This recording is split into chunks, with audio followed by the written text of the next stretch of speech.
Fighter, saat ini Anda berada di tayangan channel Erukali. Bantulah channel ini berkembang dengan cara subscribe dan share video-videonya. Terima kasih.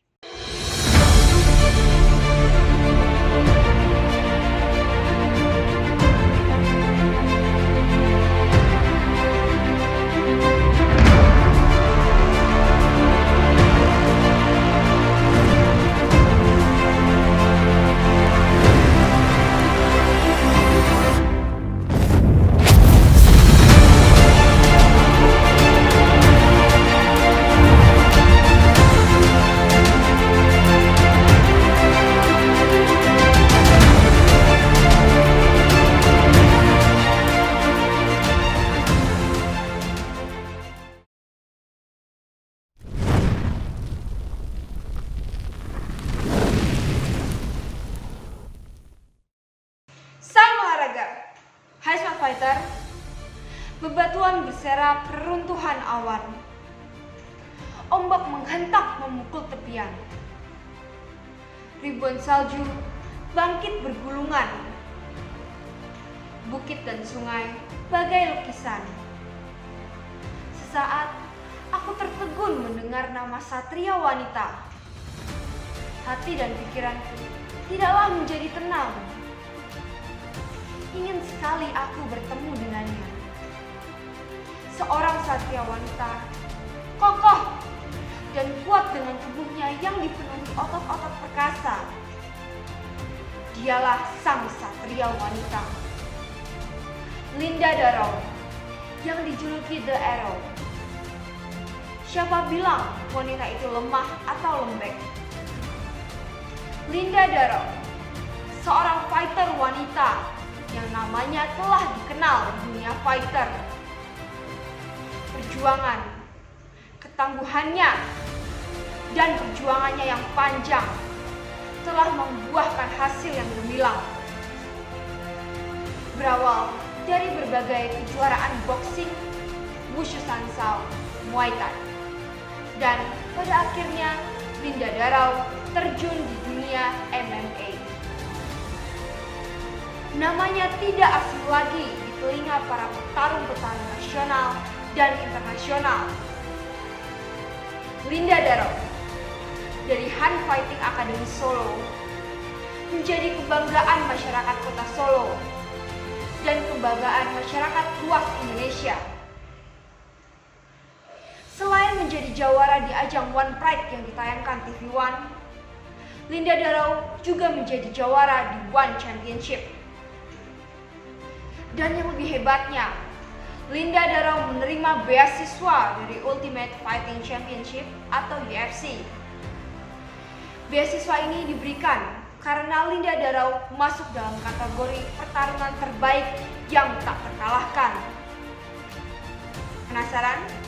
Yuk kita langsung aja bertemu dengan beliaunya. Di kesempatan kali ini, selain berbincang-bincang dengan senior Linda Darrow, Eruka juga berharap bisa mendapatkan kesempatan belajar banyak dari beliaunya. Selain itu, tentunya Eruka juga berharap bisa mendapatkan kesempatan untuk sparring dengan senior Linda Darrow.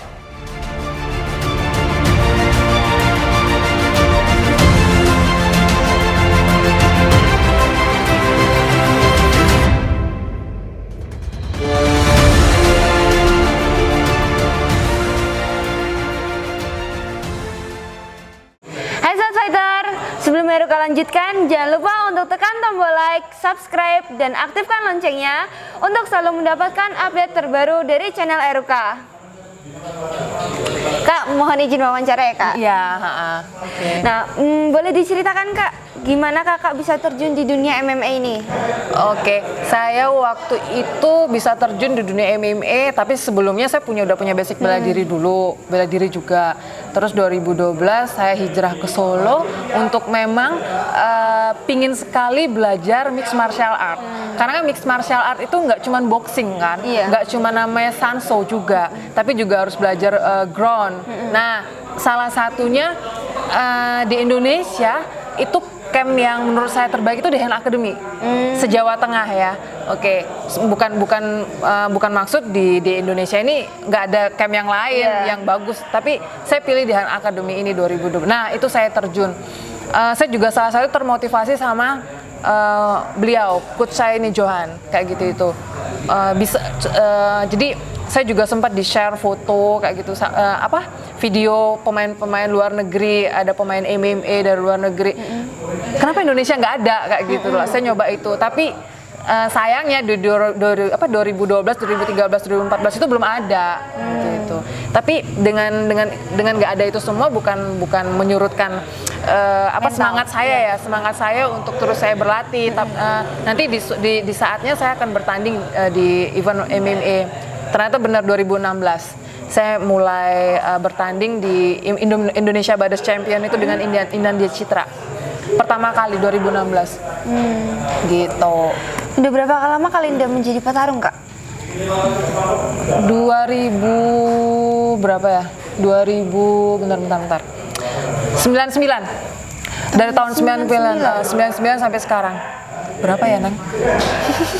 Udah berarti sekarang tahun 2020 21 tahun. Ya, sekitar itu 21 tahun dan itu continue Sampai sekarang. Hebat banget. Ya, waktu lah ya. Waktu yang menjawab semua. Prestasi apa aja yang udah Kalinda raih sepanjang ini? Boxing pastinya saya memang suka dengan boxing. Terus Sanso, terus Muay Thai dan Jiu-Jitsu, dan akhir-akhir ini di Mixed Martial Art gitu. Pertandingan yang paling berkesan buat Kalinda apa? Sebenarnya boxing sih. Saya benar-benar suka namanya boxing kan. Cuman ya dalam setiap pertandingan pasti semua berkesan lah buat saya karena ada suka dan dukanya kayak gitu itu. Menurut saya semuanya oke. Suka duka Kalinda selama menjadi petarung MMA apa, Kak? Lebih banyak sukanya lah karena kita sudah terbiasa kan dengan kehidupan sehari-hari. Memang yang harus saya jalanin kayak gitu ya, latihan. Dukanya itu di saat saya bertanding tapi gagal maksudnya itu karena nggak ada lawan lah, itu dukanya. Lawannya mundur Karena kita sudah persiapan di waktu yang sangat panjang, semua sudah kita kerahkan, kayak seperti kita juga meninggalkan keluarga dan kita juga meninggalkan pekerjaan untuk fokus ke event ini. Tiba-tiba gagal. 1 minggu sebelum pertandingan saya maksudnya itu diinformasikan tidak bisa main karena lawannya mundur atau memang batal ya. Kebanyakan sih mundur kayak itu di one fight sih biasanya gitu itu. Nah, disebut sebagai petarung MMA perempuan terbaik di Indonesia. Apa tanggapan Kakak menurut itu? Kayak seperti ada pepatah, di sanjung pun saya nggak terbang, di saat saya jatuh pun saya biasa saja gitu. Pokoknya low profile. Low profile. Drill Kak Linda ya? Ya biasa sih. Jadi di saat saya di atas ring, saya menang, saya seorang juara. Tapi kalau di bawah, kayak saya sudah menjalani kehidupan yang seperti biasa. Tetap low profile, tetap saya berlatih. Karena kita jadi juara bukan untuk hari ini. Saya cita-citanya memang saya jadi juara tuh dengan waktu yang sangat panjang. Dan bukan hanya juara di nasional atau internasional, tapi saya ingin jadi juara di dunia. Hebat banget, Kak. Nah, boleh tahu nih, Kak, waktu sebelum Kakak belajar MMA ini, basic Kakak di bela diri ini apa? Boxing. Waktu itu saya belajar di boxing, terus belajar juga taekwondo kayak gitu. Tapi basic saya memang dasarnya memang boxing. Gitu itu. Boleh ceritain, Kak, perjalanan Kakak selama dulu sebelum menjadi petarung MMA sekarang ini? Petarung MMA sebelum saya menjadi petarung MMA, wah banyak sekali.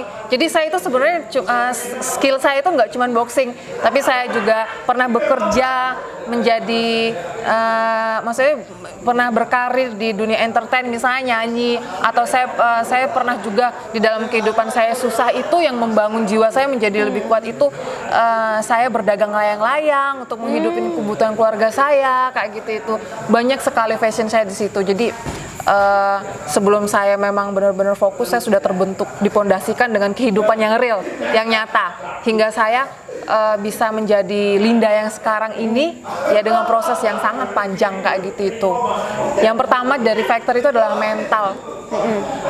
Mental itu paling utama dari skill dan mental itu yang paling utama. Mental di arena dan mental di luar. Gitu. Apa motivasi kakak belajar bela diri? Awalnya itu saya dimotivasi sama keluarga sih sebenarnya. Kakak beradik saya kan semuanya orang bela diri. Saya punya kakak orang olahraga semua dan saya punya papa pelatih judo dan mama saya juga pencinta olahraga. Nah itu yang membuat motivasi saya dan yang membuat saya semangat dan syukurnya saya hidup di lingkungan kembali di lingkungan orang yang sportif dan orang yang olahraga lagi. Bela diri itu yang membuat saya maksudnya memiliki pondasi yang sangat kuat. Gitu. Yang membuat kakak pengen belajar MMA ini apa kak? Ketertarikan saya pengen belajar MMA itu sebenarnya penasaran. Iya, jadi saya mau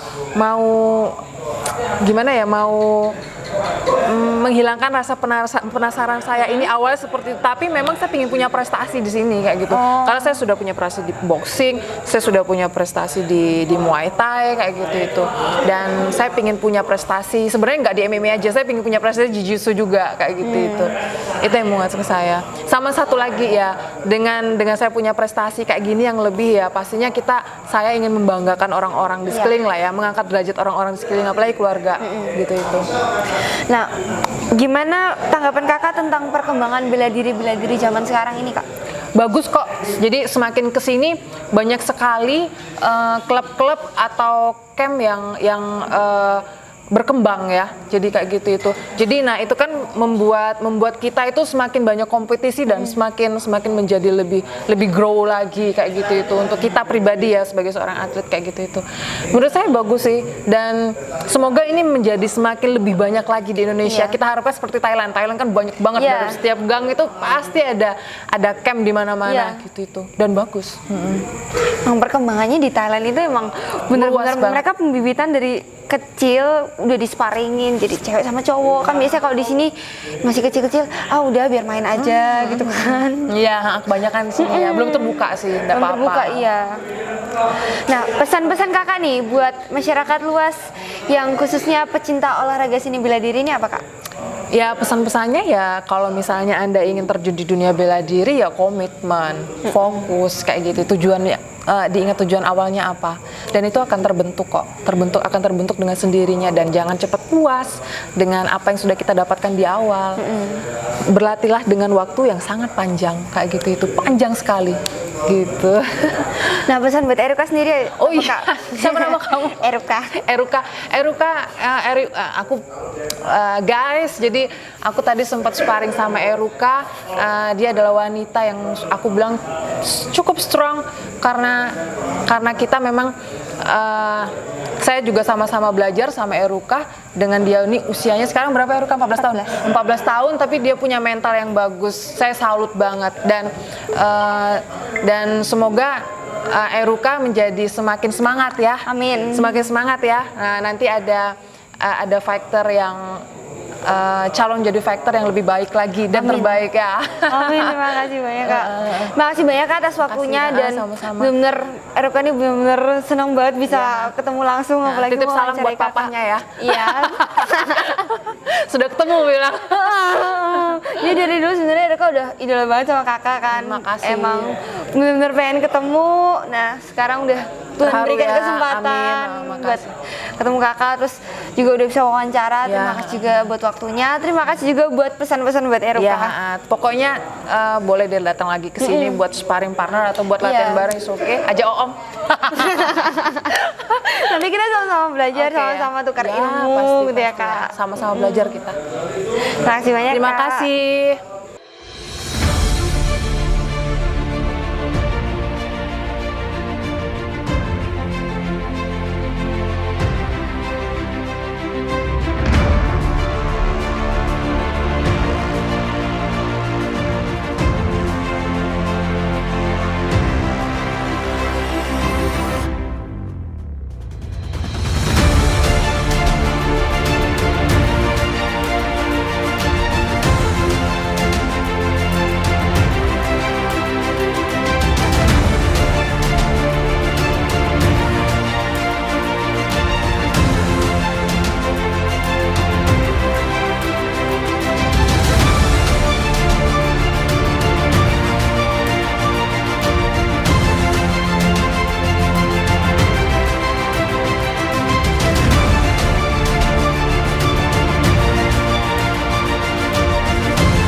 Oke, guys, mungkin nanti Eruka akan datang kembali untuk sparring partner sama saya.